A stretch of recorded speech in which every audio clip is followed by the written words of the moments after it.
नमो नमः. मी सौदीप्ती राजीव आचार्य new English school Vasai या शाळेतून आलेली आहे. आज आपण इयत्ता 10वीच्या संपूर्ण संस्कृतम या पुस्तकातला 6वा पाठ युग्ममाला यास सुरुवात करणार आहोत.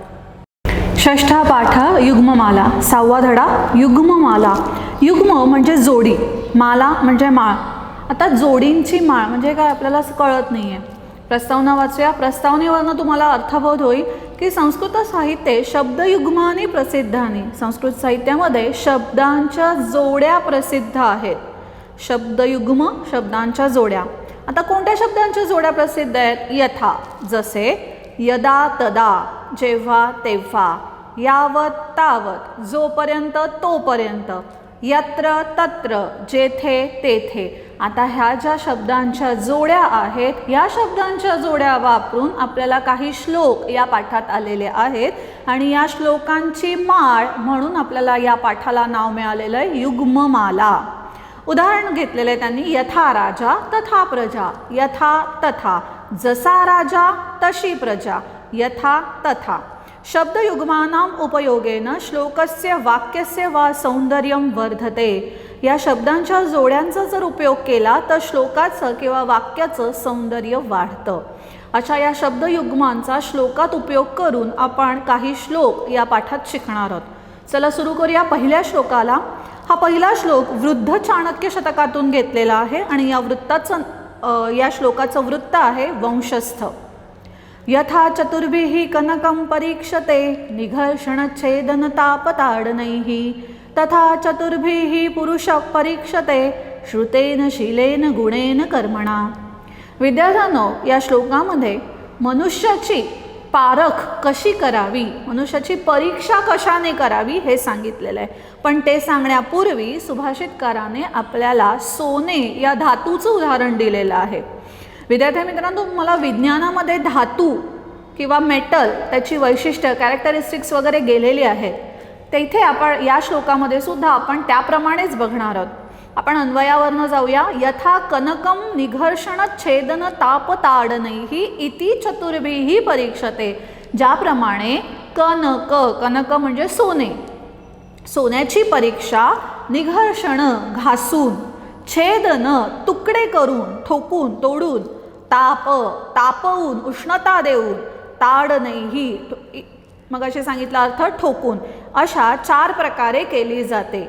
ज्याप्रमाणे सोन्याची घासून, तुकडे करून, तापवून, ठोकून या 4 प्रकारे परीक्षा केली जाते. तथा त्याचप्रमाणे पुरुषः मनुष्याची श्रुतेन शीलेन गुणेन कर्मणा. श्रुतेन, श्रुतेनचा अर्थ ज्ञान. मनुष्याने किती ज्ञान संपादन केलेलं आहे. शीलेन, त्याचं चारित्र्य कसं आहे. गुणेन, त्यामध्ये कोणते गुण आहेत. कर्मणा, त्याने कोणतं कार्य केलं आहे. या 4 प्रकारे त्याची परीक्षा घेतली जाते. मग आपण पूर्ण श्लोकाचा अनुवाद कसा करणार आहोत.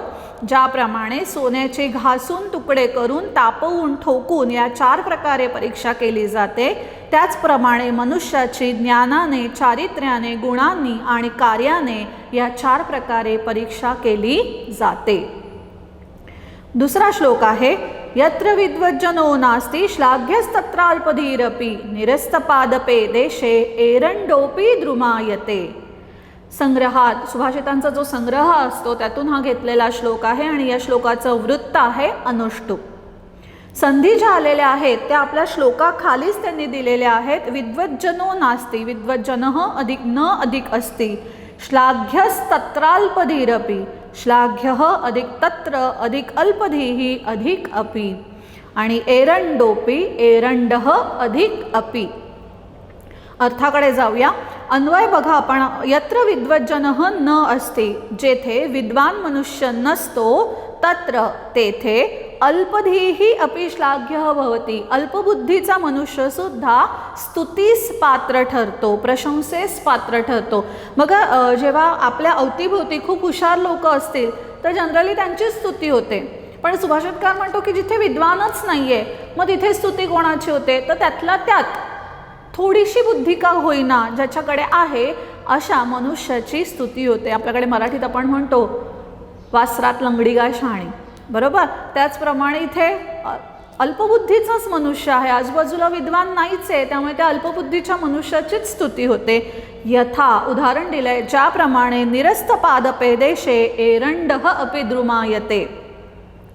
एकही झाड नसलेल्या, निरस्त पादपे देशे, एकही झाड नसलेल्या प्रदेशात, आपण वाळवंटात म्हणू शकतो, एरंडः अपि द्रुमायते, एरंडाची स्तुता द्रुमायते, एरंडाला सुद्धा झाड म्हटलं जातं. बघा, पहिलं वाक्य आणि दुसरं वाक्य एकमेकांशी रिलेटेड आहे. विद्वान, भरपूर झाडं असणारा प्रदेश, अल्पबुद्धीच्या मनुष्याची स्तुती होते, एरंडाची स्तुती होते, म्हणजेच एरंडाला झाड म्हटलं जातं. मग पूर्ण श्लोक काय झाला?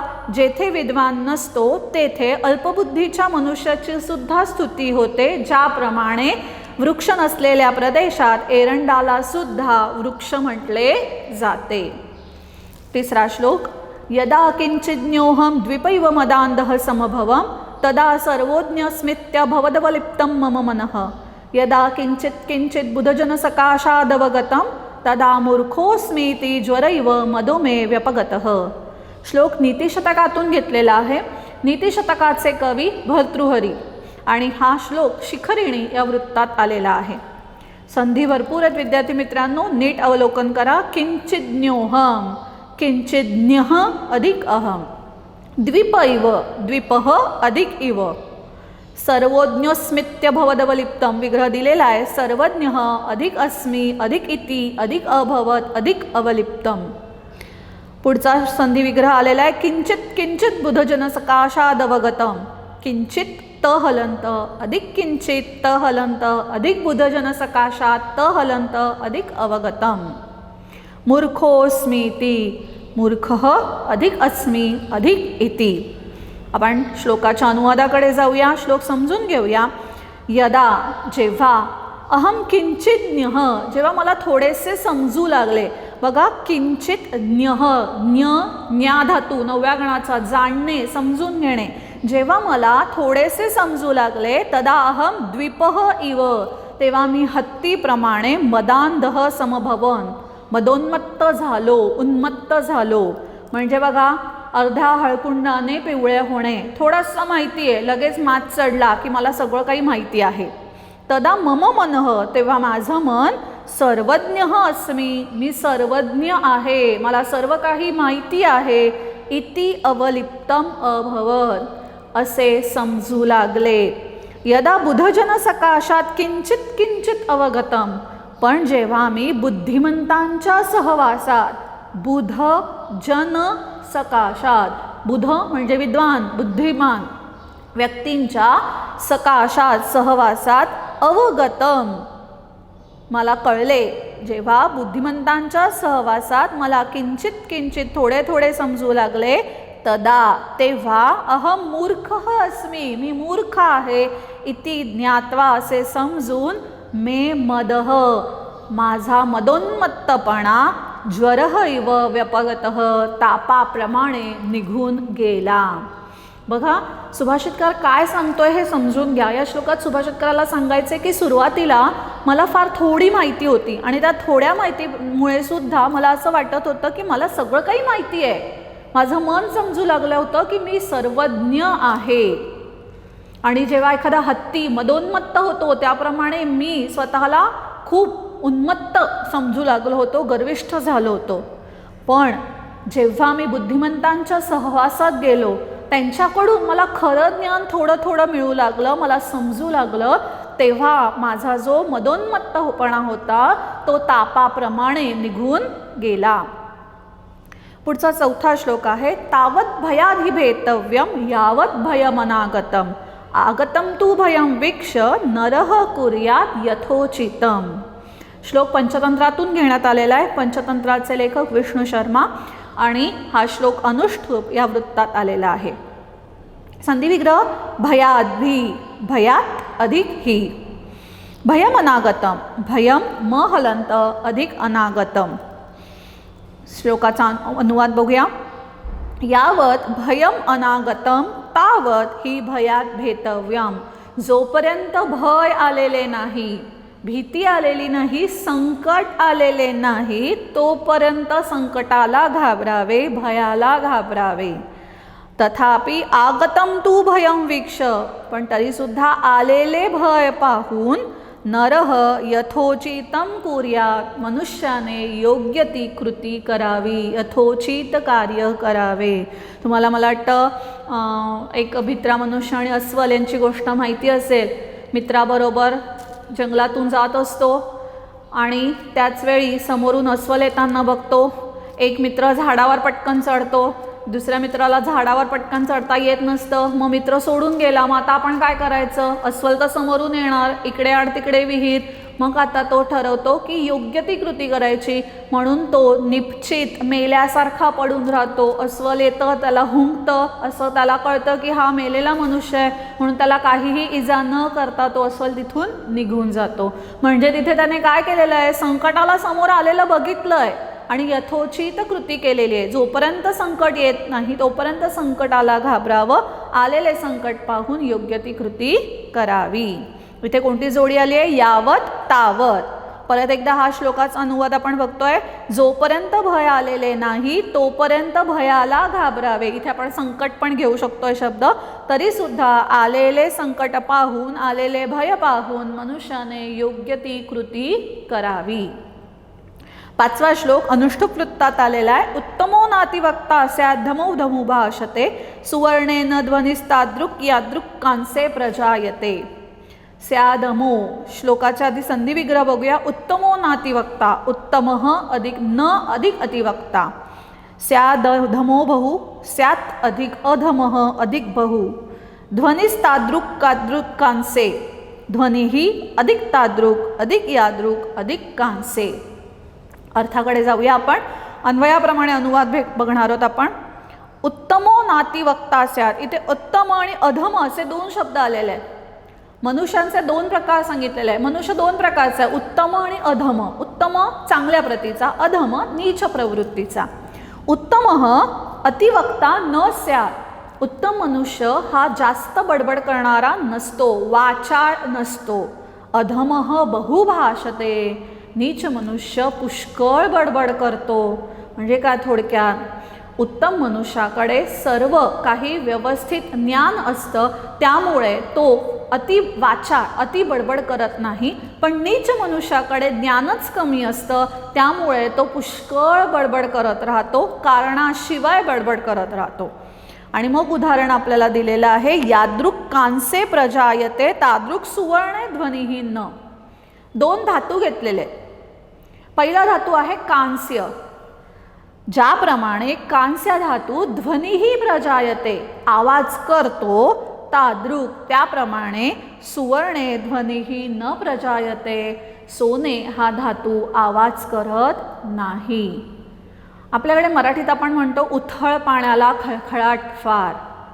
बघा, ज्या गोष्टींचं ज्ञान कमी आहे, ते ज्ञान कमी असणारी मनुष्य अशा प्रकारे उथळ वायफळ बडबड करत राहतात. आणि अशा प्रवृत्तीची माणसं ही नीच प्रवृत्तीची असतात. बघा, 2 प्रवृत्तीच्या माणसांसाठी 2 धातू घेतलेले आहेत.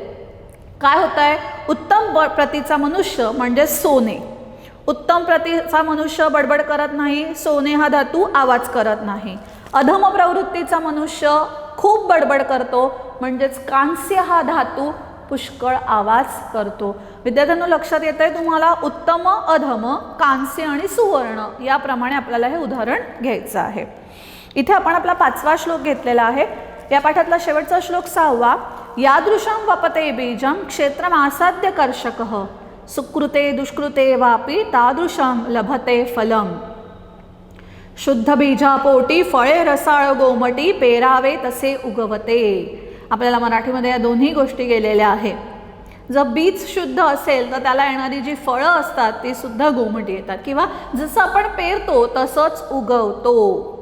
मग तसाच या श्लोकामध्ये अर्थ आलेला आहे. श्लोक अनुष्ठुप वृत्तात आलेला आहे आणि इथे जोडी आलेली आहे यादृशम तादृशम. श्लोकाचा अर्थ बघूया अन्वयाप्रमाणे. आधी संधी विग्रह. क्षेत्रम आसाद्य, क्षेत्रम म हलंत अधिक आसाद्य, वापी वा अधिक अपि. अन्वयाकडे जातोय आपण. कर्षकः क्षेत्रम आसाद्य. कर्षकः कृषीवलः, शेतकरी शेतात जाऊन. यादृशं बीजं वपते, जसे बी पेरतो. आपल्याला सगळ्यांना शेतीची कामं माहिती आहे. शेतीसाठी आधी शेतकरी जमीन नांगरतो, भुसभुशीत करतो, खत टाकतो, बियाणं पेरतो. मग इथे आपली पहिली प्रोसेस आली की शेतकरी शेतात जाऊन जसे बी पेरतो तादृशं फलं लभते, तसे फळ प्राप्त करतो किंवा फळ मिळवतो, म्हणजे तसं धान्य त्याला मिळतं. तथैव त्याचप्रमाणे मनुष्य सुकृते वा दुष्कृते वापि, चांगले किंवा वाईट जसे कार्य करतो तादृशम त्या प्रकारचे इष्टम अनिष्टम वा फलम लभते, योग्य किंवा अयोग्य फळ मिळतो. बघा विद्यार्थ्यांनो, ही व्यवहारातली सगळ्यात साधी सोपी गोष्ट आहे. जसं आपण करतो तसंच आपल्याला फळ मिळतो. आपण जर दुसऱ्यांशी चांगलं वागलो, आपल्याशी सगळेजण चांगलं वागतात. पण जर आपल्या समोरच्याशी नेहमी वाईट दुर्बुद्धीनेच वागत आलो तर आपल्याशीही लोक तशीच वागतात. हा जगातला साधारण जो नियम आहे तो नियम इथे आपल्याला सुभाषितकाराने स्पष्ट केलेला आहे. मग श्लोकाचा अनुवाद काय झाला? शेतकरी शेतात जाऊन ज्याप्रमाणे बीज पेरतो तसे फळ मिळवतो, मनुष्य सुद्धा जसे चांगले किंवा वाईट कार्य करतो त्याप्रमाणे त्याला फळ मिळते. कंसात योग्य वा अयोग्य फळ मिळते. इथे आपला हा 6वा श्लोक आपण संपवलेला आहे. आपण आता भाषाभ्यासाला सुरुवात करतोय. भाषाभ्यासामध्ये प्रत्येक श्लोकावर आधारित प्रश्न आलेले आहेत. श्लोक पहिला, पूर्ण वाक्येन उत्तरत कनक परीक्षा कथम भवती. कनक परीक्षा, सोन्याची परीक्षा कशी होते? कनक परीक्षा निघर्षण छेदन ताप ताडनैहि भवती. पुरुष परीक्षा कथम भवती. पुरुष परीक्षा श्रुतेन शीलेन गुणेन कर्मणा भवती. तृतीयमध्ये उत्तर दोन्ही घेतली आहेत आपण. जालरेखाचित्र पहिलं आहे कनक परीक्षा, छेदनेन तापेन ताडनेन निघर्षणेन, चारही शब्द तृतीयेत आवश्यक.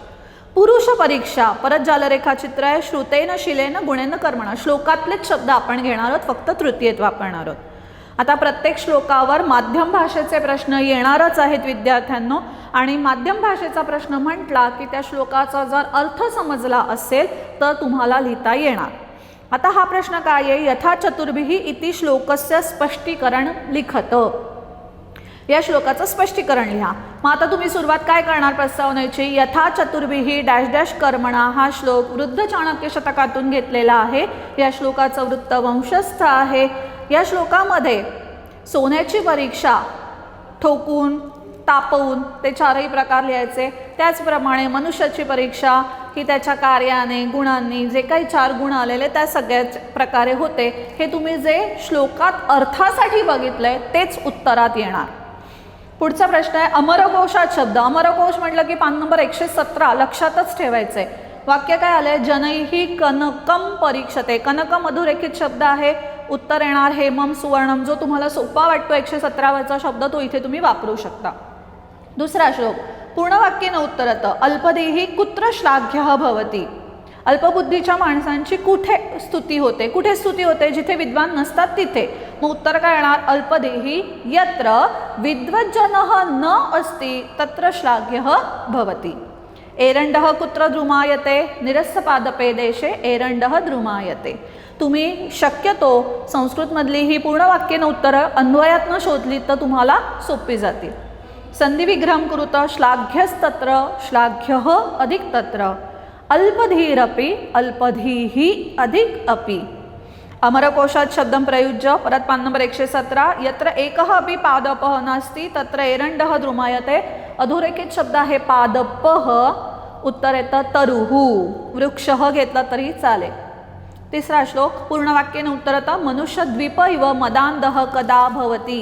मनुष्य हत्तीप्रमाणे मदाने उन्मत्त केव्हा होतो. परत तुम्ही जर अन्वयाकडे गेलात तर तुम्हाला उत्तर मिळतोय की यदा कविः किंवा यदा मनुष्यः किंचित् ज्ञः भवति तदा सः द्वीप इव मदांधः भवति. मूर्ख अस्मीति मनुष्येण कुतः अवगतम. कुठून समजलं की मी मूर्ख आहे मनुष्याला? बुधजन सकाशात. मग उत्तर येणार मूर्ख अस्मीति मनुष्येण बुधजन सकाशात अवगतम. संधिविग्रह किंचिज्ञोहम किंचिज्ञः अधिक अहम. अभवदवलिप्तम अभवत तहलंत अधिक अवलिप्तम. माध्यम भाषया कदा मदः व्यपगच्छति. परत श्लोकाकडेच उत्तरासाठी जाणार आहोत आपण. प्रस्तावना नीतिशतकातून लिहिलेला नीतिशतकातून घेतलेला हा श्लोक आहे. भर्तृहरी हे कवी आहेत. शिखरिणी या वृत्तात हा श्लोक आलेला आहे. दुसऱ्या पॅरेग्राफमध्ये तुमचा अनुवाद जो आहे तो तुमच्या स्वतःच्या शब्दात येणार. पुढे श्लोक चौथा. पूर्ण वाक्याने उत्तरत. आगतम भयम वीक्ष नरः किम कुर्यात. आलेले भय पाहून मनुष्याने काय करावे. यथोचितम किंवा उचितम कृतीही. संधी विग्रह भयात भी, भयात अधिक ही. पूर्ण वाक्याने पाचव्या श्लोकावर पहिला प्रश्न आहे. कह बहुभाषते अधमः बहुभाषते. संधी विग्रह स्याधमः, स्यात् अधिक अधमः. सहावा श्लोक पूर्ण वाक्येनं. कर्षकः कीदृशं फलं लभते. कर्षकः यादृशं बीजं वपते तादृशं लभते फलम. संधी विग्रह क्षेत्रमासाद्य क्षेत्रम म हलंत अधिक आसाद्य वापि वाधिक अपि. मध्यम भाषा मनुष्य स्वकर्पणः कीदृशं फलं लभते. अनुष्टुप वृत्तातला यादृशम डॅश डॅश फलम हा श्लोक आहे. या श्लोकामध्ये सुभाषितकार म्हणतो की शेतकरी शेतात जाऊन जसं बी बियाणं पेरतो त्याप्रमाणे त्याला फळ मिळतं. आणि यातून सुभाषितकार स्पष्ट करतो की मनुष्यसुद्धा त्याच्या जीवनामध्ये जसे कार्य करतो चांगले किंवा वाईट त्याचप्रमाणे त्याला फळ मिळते. मग इथे आपण पापपुण्याची संकल्पनासुद्धा घेऊ शकतो. विद्यार्थ्यांनो, माध्यम भाषेतलं उत्तर हे तुमच्यासाठी आहे. तुम्हाला काय त्या उत्तरातून त्या उत्तरात काय लिहायचे हे जर समजलं तर तुम्ही ते स्पष्ट करून लिहू शकता. अमरकोशातून शब्द लिहायचा आहे. कर्षकः बीजं वपते. अधोरेखित शब्द आहे कर्षकः. मला पान नंबर 117वर कृषिकः कृषीवलः हे सोपे वाटले शब्द मी ते घेते. तुम्ही पान नंबर 117 बघून तुमचं उत्तर ठरवा. पान नंबर 32वर पूर्ण सुभाषित मालेवर काही ठराविक प्रश्न आलेले आहेत. थोडे डिस्कस करूया. समानार्थक शब्द फळ्यावर आपण घेतलेले आहेत. कनकम, सुवर्णम, विद्वान, पंडितः, पादपः, वृक्षः, अधमः, नीचः. विरुद्धार्थक शब्द गुणः, दोषः, विद्वान, मूर्खः, उत्तमः, अधमः आणि सुकृतम, दुष्कृतम. तिसरा प्रश्न आहे. चतुर्थ पदम लिखत. मनः, चेतः. विद्यार्थ्यांनो, हे सुद्धा समानार्थीमध्येच येणार आहेत हां, त्यामुळे तुम्ही या जोड्या पाठ करू शकता. मनः, चेतः. मग अवगतम, ज्ञातम. बुधजनः, ज्ञानी. मग मूर्खः, मूढः. नरः, मनुष्यः. मग उचितम, योग्यम. वीक्ष, दृष्ट्वा. भयम, भीतिः. समानार्थक शब्दान मेलनम कुरुत. परत समानार्थी चाललेले आहेत. सुवर्णम, हेम. उत्तमः, श्रेष्ठः. अवलिप्तम, व्याप्तम आणि ध्वनिः, शब्दः. पाचवा प्रश्न. उचितम शब्दयुग्मम योजयत. आता या पाठामध्ये आपण काही शब्दांच्या जोड्या शिकलो. कोणत्या कोणत्या जोड्या होत्या. यत्र तत्र, यावत तावत, यद्यपि तथापि, यथा तथा. या ज्या जोड्या आहेत त्यांचा उपयोग करून गाळलेल्या जागा आपल्याला भरायच्या आहेत.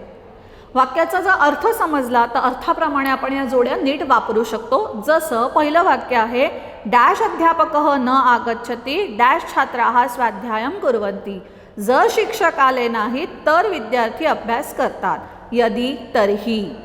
दुसरं वाक्य. डॅश धूमः डॅश वह्निः डॅश डॅश धूर डॅश आग. जिथे अग्नी तिथे धूर. यत्र तत्र. यत्र धूमः तत्र वह्निः. डॅश आकाशे मेघाः गर्जन्ति डॅश मयूरः नृत्यन्ति. जेव्हा आकाशात मेघ गर्जतात तेव्हा मोर नाचतात. जेव्हा तेव्हा. यदा तदा. डॅश विचारः डॅश वर्तनम. जसा विचार तसे वर्तन. यथा तथा. डॅश सूर्यः उदेति डॅश विश्वं प्रकाशमयं भवति. जेव्हा सूर्य उगवतो तेव्हा जगाला प्रकाश मिळतो. जेव्हा तेव्हा. यदा तदा. डॅश शर्करा डॅश पिपिलिका. जेथे साखर तेथे मुंग्या. जेथे तेथे. यत्र तत्र. सज्जनाः डॅश वदन्ति डॅश कुर्वन्ति. सज्जन जसे बोलतात तसे वागतात. जसे तसे. यथा तथा. डॅश बालकः व्यायामं करिष्यति डॅश सह सुदृढः भविष्यति. जर मुलगा व्यायाम करेल तर तो सुदृढ होईल. जर तर. यदि तर्हि. विद्यार्थी मित्रांनो, इथे आपला 6व्या पाठाचा स्वाध्याय पण संपलेला आहे. आपण पाठाचा म्हणजे श्लोकांचा अनुवाद, संधी विग्रह, समानार्थी विरुद्धार्थी, भाषाभ्यास सगळं काही इथे पूर्ण केलेलं आहे. धन्यवाद.